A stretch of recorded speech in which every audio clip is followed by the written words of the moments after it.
Hello everyone, in this video we are going to go through VSCODE's Minimap. I'm going to use this index.php for this video and nothing's fancy in it, just a Bootstrap starter template and a couple of other components.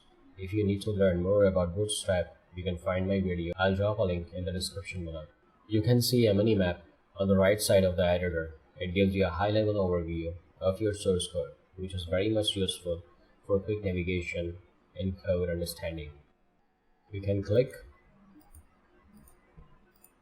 and drag the highlighted area to quickly jump to different sections of your code.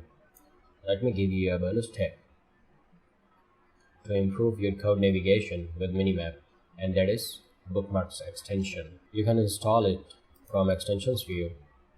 Type in here Bookmarks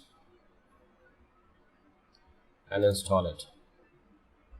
Once you install it, you can bookmark your code with the hotkey Ctrl or Command Alt K. Let me bookmark a couple more.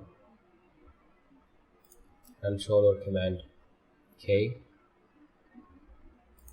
Ctrl or Command K. You can see the bookmarks here and the blue color. It's also one of the ways to navigate your code more efficiently. Alright guys, that's all for now. Thank you for watching and see you next time.